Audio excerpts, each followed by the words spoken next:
ನಮಸ್ಕಾರ ವೀಕ್ಷಕರೇ, ರೈತ ದರ್ಪಣ ಮಾರುಕಟ್ಟೆ ಬೆಲೆಗಳ ಮಾಹಿತಿ ಚಾನೆಲ್ಗೆ ಸುಸ್ವಾಗತ. ಇಂದಿನ ಗುಂಡ್ಲುಪೇಟ್ ಮಾರುಕಟ್ಟೆಯ ತರಕಾರಿ ಬೆಲೆಗಳ ಮಾಹಿತಿ ಇಲ್ಲಿದೆ.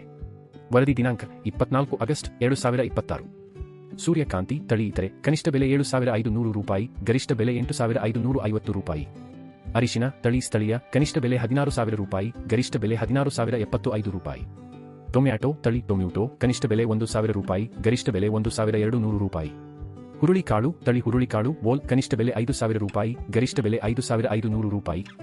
ರಾಗಿ ತಳಿ ಸ್ಥಳೀಯ ಕನಿಷ್ಠ ಬೆಲೆ ₹3,350, ಗರಿಷ್ಠ ಬೆಲೆ ₹3,350. ಹಸಿರು ಮೆಣಸಿನಕಾಯಿ ಕನಿಷ್ಠ ಬೆಲೆ ₹3,800, ಗರಿಷ್ಠ ಬೆಲೆ ₹5,500. ಬೇವಿನ ಬೀಜ ಕನಿಷ್ಠ ಬೆಲೆ ₹6,900, ಗರಿಷ್ಠ ಬೆಲೆ ₹6,900. ತೆಂಗಿನಕಾಯಿ ಕನಿಷ್ಠ ಬೆಲೆ ₹23,000, ಗರಿಷ್ಠ ಬೆಲೆ ₹23,000. ಅಲಸಂದೆ ಕಾಳು ತಳಿ ಅಲಸಂದೆ ಕಾಳು ಕನಿಷ್ಠ ಬೆಲೆ ₹8,500, ಗರಿಷ್ಠ ಬೆಲೆ ₹8,500. ದಿನನಿತ್ಯದ ನಿಖರ ಮಾಹಿತಿಗಾಗಿ ನಮ್ಮ ಇನ್ಸ್ಟಾಗ್ರಾಮ್ ಮತ್ತು ಯೂಟ್ಯೂಬ್ ಚಾನೆಲ್ಗೆ ಸಬ್ಸ್ಕ್ರೈಬ್ ಆಗಿ. ಧನ್ಯವಾದಗಳು.